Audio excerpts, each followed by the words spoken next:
Olá, seja bem-vindo a mais um ADM a Live, o nosso encontro de 10 horas da manhã aqui nas redes sociais do CRA-RJ. E hoje, dando continuidade ao mês de outubro, ao mês das eleições 2020 aqui nas nossas mídias, vamos começar com uma parceria muito bacana que a gente tem com o Instituto Brasileiro de Administração Municipal, o IBAM.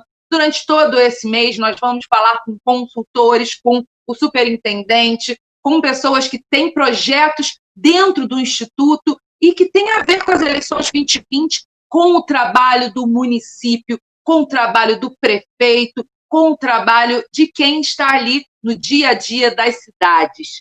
E começando hoje, eu trago aqui a consultora do IBAM, Patrícia Finamore, que vai falar sobre as perspectivas do saneamento no Rio de Janeiro a partir da atualização do Marco Legal Nacional. Tudo bem, Patrícia? Seja muito bem-vinda.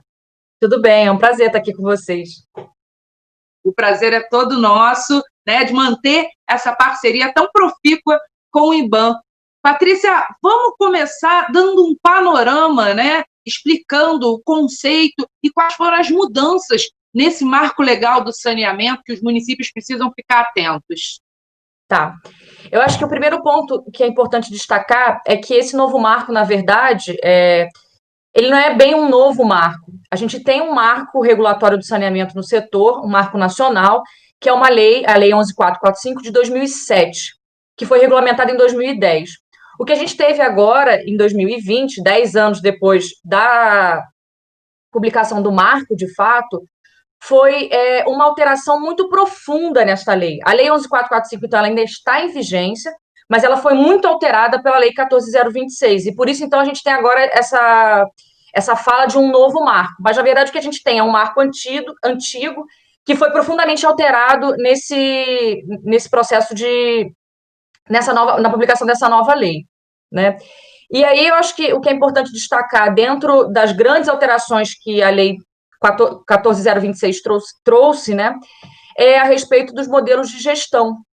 O que a gente tinha antes, com a 11.445, era uma diversidade de modelos de gestão, né? A gente tinha gestão de saneamento sendo feita por empresas públicas municipais, empresas públicas estaduais e empresas privadas.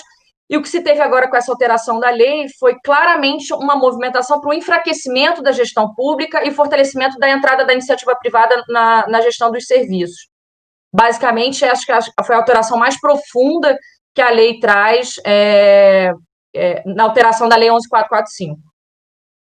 E, na prática, isso acaba tirando o poder da gestão pública e dando mais poder à iniciativa privada. Na prática, como é que isso seria em relação aos municípios, Patrícia? Na verdade, assim, o titular dos serviços de saneamento básico, isso é muito claro, é o município. Então, a titularidade ela é mantida junto ao município. Algumas funções dessa titularidade, né? O planejamento dos serviços, a operação desses serviços, a regulação desses serviços e a garantia de controle social. O que se tem em geral é que a prestação do serviço, né, uma dessas funções, ela é concedida a um terceiro. Uhum. Ela pode ser concedida a uma autarquia municipal do próprio município, né, que tem uma atuação independente da gestão municipal.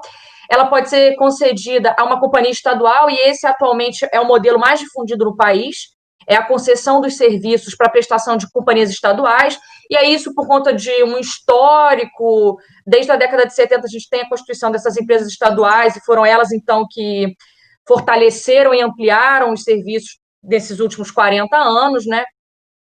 Então, assim, e você tem também a concessão à iniciativa privada. Você pode abrir uma licitação e conceder o serviço à iniciativa privada, sem sombra de dúvida.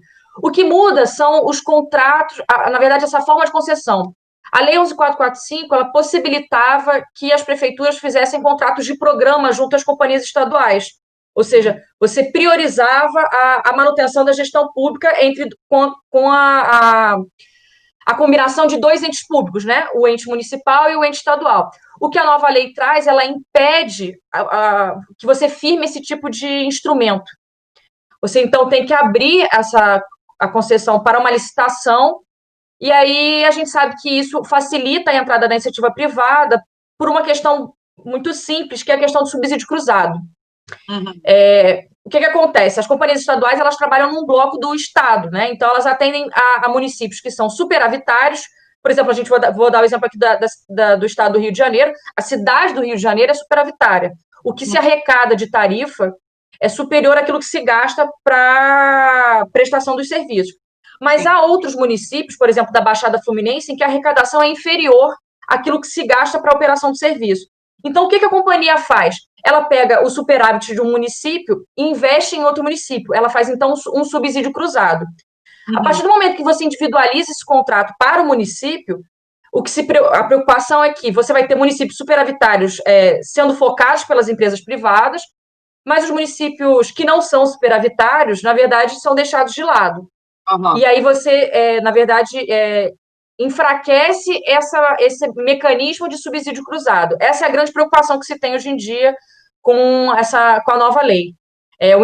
Na verdade, você tem a preocupação é que os municípios não superavitários sejam desassistidos e o foco fique nos municípios habitáveis. É o que a gente costuma dizer das empresas procurarem o filé e largarem o osso para o Estado continuar operando. Basicamente, de uma maneira meio genérica, seria isso.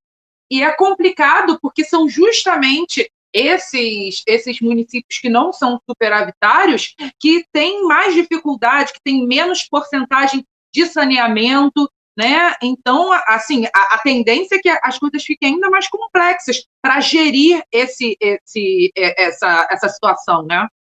Com certeza, Érica. Eu enxergo que a entrada da iniciativa privada ela é válida, tanto é que na 11445 ela era autorizada sem problema, mas a entrada massiva do capital privado, eu acho, no serviço de saneamento, traz uma grande contradição, porque a entrada vem justamente para justificar os déficits, né? A gente precisa da entrada da iniciativa privada porque a gente tem déficits muito grandes de atendimento, né? A gente sabe que o Brasil ainda tem que avançar para atendimento de abastecimento de água, esgotamento sanitário e resíduos sólidos e drenagem, que são os 4 componentes do saneamento básico. Mas a gente aqui está focando em água e esgoto. E justamente esse déficit ele está justamente localizado em locais onde você não tem um retorno financeiro. São as populações periféricas, as populações mais pobres, os municípios periféricos, onde habita a população mais pobre. Então, assim, há uma contradição de querer que a iniciativa privada preencha essa lacuna, sendo que essa lacuna não traz um retorno financeiro. E o retorno financeiro é justamente a principal motivação da entrada da iniciativa privada. Então, há uma grande contradição nesse discurso, sem sombra de dúvida. A iniciativa privada ela vai pensar, vai privilegiar o lucro, é claro. A gente está tudo num capitalismo, né? A gente vive no capitalismo.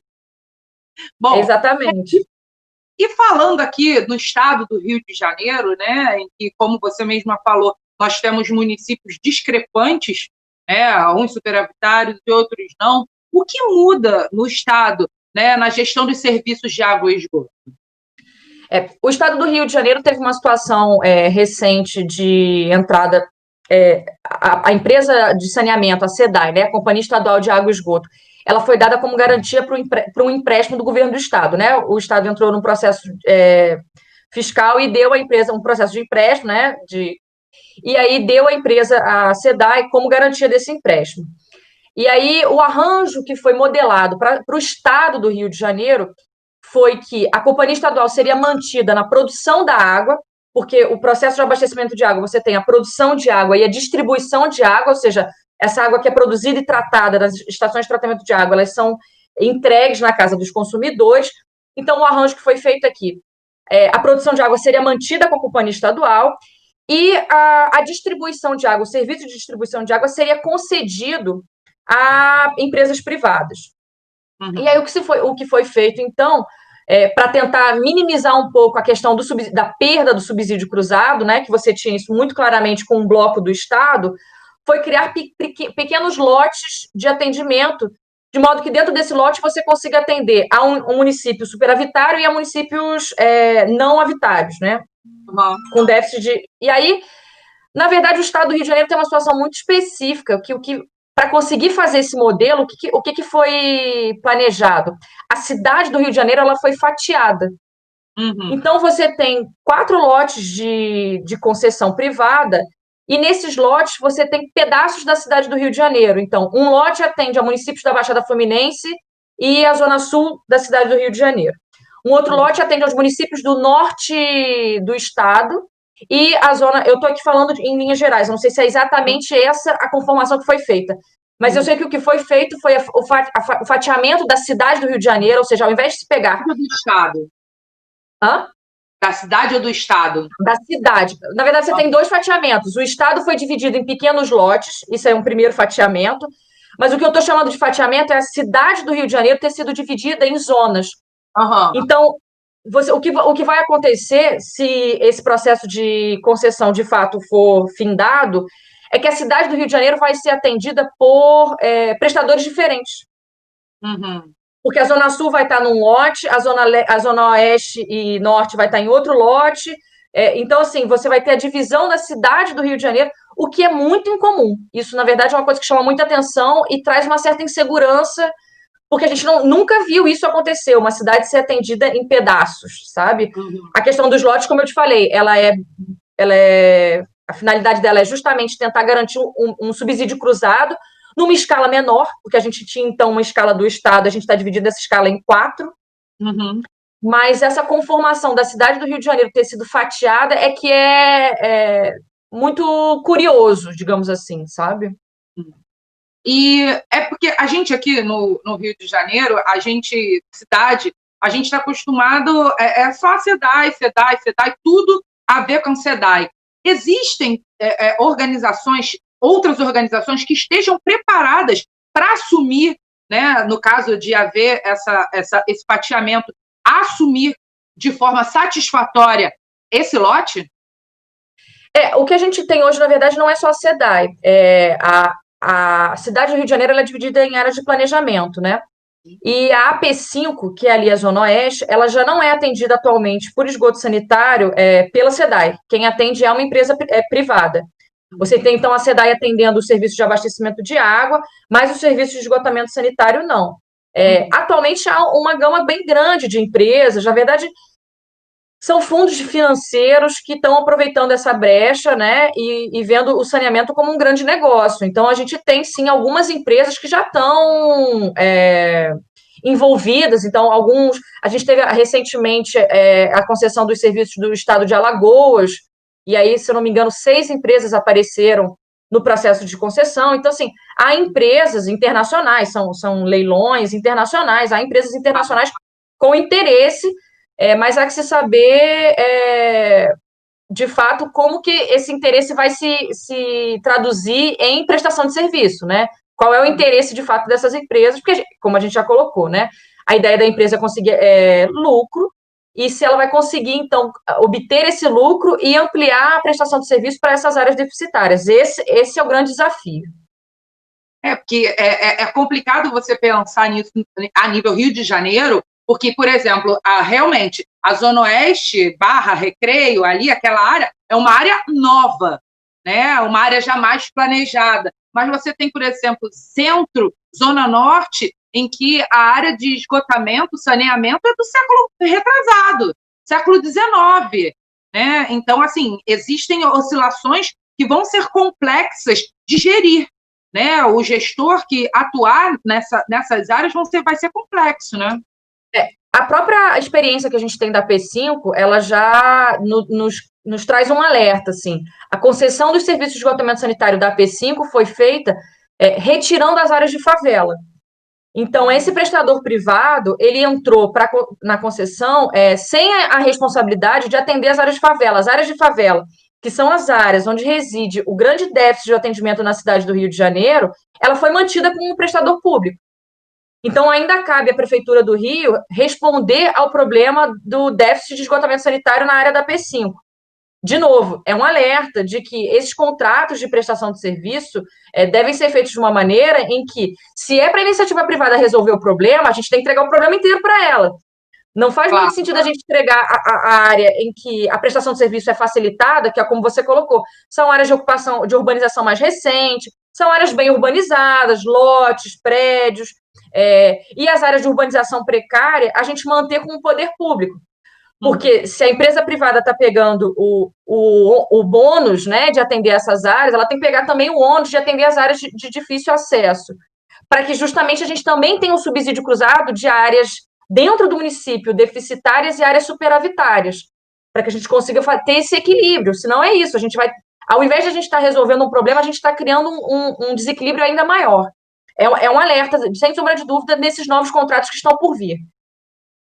E agora falando, já que você citou essa área de favelas, as áreas de comunidades, com as chuvas que a gente teve agora no último mês, a gente viu o quão precária está a situação, né? Principalmente em comunidades, até mesmo da Zona Oeste, ou a Rocinha, foram vídeos de cachoeiras, né, dentro dessas comunidades. Como o gestor, seja ele público ou privado, conseguiria resolver ou minimizar essa situação? Como é que você vê quais são as atuações que os prefeitos, né, o prefeito do Rio de Janeiro especificamente, pode trazer para melhoria na gestão de serviços aqui na cidade do Rio de Janeiro, e depois a gente amplia para as outras cidades? Nesse caso, então, é importante reforçar. O saneamento básico é formado por 4 componentes: o abastecimento de água, o esgotamento sanitário, a drenagem e o manejo de águas pluviais, e a limpeza urbana e a coleta de resíduos sólidos. São esses 4 componentes que abarcam o que a gente está chamando de saneamento básico e que é a definição da lei. Quando você diz das grandes chuvas e do arraste, né, das águas de chuva, a gente está mudando, então, na verdade, de prestador. Não é a SEDAI que é a responsável pelo serviço de drenagem urbana. No caso da cidade do Rio de Janeiro, é a Rio Águas. Existe, dentro de uma secretaria, existe ali uma empresa pública responsável pela prestação desse serviço. O serviço de drenagem, especificamente, é um serviço muito complicado, porque ele depende da atuação de várias secretarias. Em geral, tem a ver com a pavimentação, tem a ver com a parte de geotecnia, porque é o que você colocou. Às vezes, não é só uma enxurrada, às vezes vem um pedaço do morro inteiro, né? Tipo, não vem só água, vem o desbarrancamento do morro. Então, são várias ações de engenharia que devem ser combinadas para você minimizar o risco nessas situações. A Defesa Civil também tem uma atuação muito importante nesse caso. Então, assim, o primeiro esclarecimento é de que, quando a gente fala de grandes chuvas, a gente está mudando, então, o prestador do serviço. Não é mais a companhia de água e esgoto a responsável pela solução desse problema. É o ente designado para a resolução dos problemas de drenagem e manejo de águas pluviais urbanas. Isso é o primeiro ponto. O segundo ponto é essa intersetorialidade desse componente. É um componente que tem, na verdade, vários atores atuando, né? Para resolver esse problema. Eu acho que o primeiro ponto, e aí eu não digo só para drenagem, eu digo para todos os serviços, e aí não só para o prefeito da cidade do Rio de Janeiro, eu acho que mais para todos os prefeitos, é conseguir reconhecer quais são os problemas do seu município. Porque, como a gente diz, teve um arraste, teve um problema num morro, a gente sabe que algumas áreas dentro da cidade são mais críticas do que outras. A ocupação ela é feita de uma maneira mais desordenada. Então, assim, o primeiro ponto de um gestor é reconhecer esse problema e localizar ele dentro do seu território. E por que eu falo isso? Até para trazer um pouco para a atuação do IBAM. Né? O IBAM tem atuado junto ao fortalecimento das gestões municipais, principalmente na construção desses instrumentos de planejamento. No caso de saneamento, a gente tem um instrumento específico que é o Plano Municipal de Saneamento Básico. Dentro desse plano municipal, a gente tem, então, numa primeira fase, justamente o levantamento de todas essas questões críticas do município relacionadas aos 4 componentes do saneamento básico. Então, quando você diz, a gente tem um problema de inundação, a gente tem um problema de arraste de terra, a gente vai fazer, então, um levantamento e verificar, pois bem, quais são os bairros da cidade que sofrem mais com esses problemas, quais são os locais, as localidades e que problema é esse? Né? Também conseguir trazer a magnitude desse problema. Para você atacar um problema, você tem que inicialmente reconhecer esse problema. Então, acho que o grande instrumento nesse caso para a gestão municipal é, sem sombra de dúvida, o primeiro instrumento é o planejamento, é um instrumento, é o plano. Bom, e continuando, então, reconhecemos, fizemos o planejamento, né? As cidades fizeram o planejamento junto ao IBAM, né? Reconheceram o problema. Como começar? Quais seriam as primeiras, as mais importantes atitudes desse gestor municipal para atacá-lo, como você falou? Na verdade, falei só de um pedaço do plano, né? O plano municipal de saneamento básico, ele, em geral, é composto pelo diagnóstico, que é esse primeiro levantamento dos problemas. Um segundo momento, que é um momento de prognóstico, onde a gente faz projeções. Pois bem, então a gente tem essa situação na cidade e a gente quer universalizar os serviços. A gente quer que todo mundo que mora nessa cidade tenha água. A gente quer que todo mundo que mora nessa cidade tenha esgoto, tenha coleta de lixo e que ninguém sofra com inundação. Esse é o objetivo maior de um gestor. A gente, ciente disso, o que a gente faz, então, é fazer, dentro dessas projeções, programas para o alcance desse objetivo maior, que é a universalização dos serviços. Então, um plano bem fundamentado, ele vai ter todos esses componentes, um diagnóstico, um prognóstico e um leque de programas para alcançar esse objetivo maior. O que a gente tem visto em muitos casos, porque a lei, a 11.445, é a que determina a construção desses planos de saneamento, ela determina também que aqueles municípios que não detêm esse plano, elas são impedidas de buscar recursos junto ao governo federal. Então, de uma maneira geral, muitos municípios fazem os seus planos de uma maneira meio corrida para atender a essa exigência de captura de recursos federais. E não vê toda a potencialidade desse plano para subsidiar decisões públicas, né? Subsidiar a tomada de decisão propriamente dita.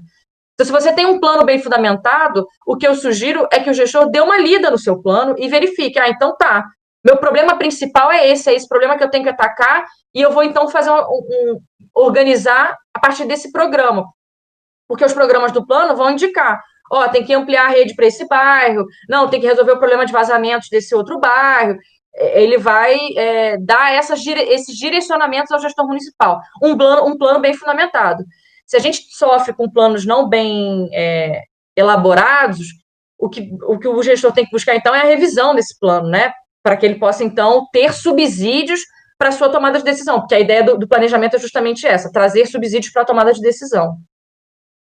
Bom, para a gente fechar o nosso papo, o Rio de Janeiro ele tem 92 municípios em situações completamente diferentes, mas eu acredito, né, a gente sempre acredita que o prefeito que vai entrar agora, no ano de 2021, já vai pegar um problema complexo, né, porque nós estamos em meio a uma pandemia, né, em que o saneamento, a higiene é um problema, né? É uma questão que precisa ser resolvida.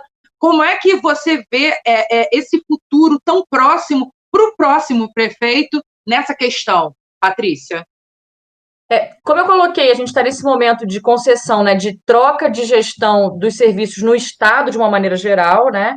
Então, acho que falando para a maioria dos municípios do Estado do Rio de Janeiro, a gente tem agora uma janela, né, nessa troca, e essa janela ela é muito importante, eu acho que e é interessante que ela seja aproveitada, porque a partir do momento que você tem a troca da concessão, você tem novos contratos sendo firmados, e é justamente nesses contratos onde você tem, por exemplo, o plano de metas. É esse contrato que vai definir a atuação do prestador para que eu possa cobrar desse prestador. Então, acho que as novas gestões que estão vindo em 2021, elas têm que aproveitar essa janela de troca, né? Ou, ainda que não seja a troca, ainda que o serviço seja mantido com a companhia estadual, elas têm que aproveitar esse momento de turbulência, eu acho, e avaliar qual é os anseios do seu município. Para que aí você possa, então, rever esses contratos de forma a atender, de fato, as demandas e necessidades do seu município. Então, a sugestão que eu dou é ficarem atentos já no início da gestão para aproveitar essa janela que está sendo feita nessa turbulência de trocas de gestão da Companhia Estadual de Abastecimento de Água e Esgotamento Sanitário, ou mesmo da manutenção dessa companhia em alguns lotes, mas para que você tenha contratos melhores de prestação de serviço, para que você possa cobrar, de fato, dessas empresas e que você consiga, eu digo como gestor, consiga traduzir nesses contratos as demandas reais do seu município. Bom, Patrícia, eu acho que a gente conseguiu cobrir uma partezinha, né, desse tema que é tão complexo para a nossa cidade, para o nosso estado, para o nosso país, que como a gente estava falando aqui no início, né, antes da gente entrar no ar, o Brasil é um país continental, né? E a questão do saneamento, ela é e sempre será muito importante. Então, muito obrigada por ter participado aqui do nosso ADM Live, Patrícia. Eu que agradeço. Um grande abraço. Obrigada. Bom, e vocês que ficaram aqui com a gente, entenderam um pouquinho sobre saneamento, a gente está fazendo esse especial sobre eleições para que você possa fundamentar bem o seu voto, ver as questões que o seu candidato à prefeitura, em qualquer município do Rio, fora do Rio, que saiba o que está fazendo para votar direitinho. E mais terça, mais quinta, nós temos aí muita coisa para falar sobre a gestão municipal junto ao Instituto Brasileiro de Administração Municipal. Então, te espero aqui na terça-feira, às 10 horas, para a gente falar mais um pouquinho. Até lá, tchau, tchau.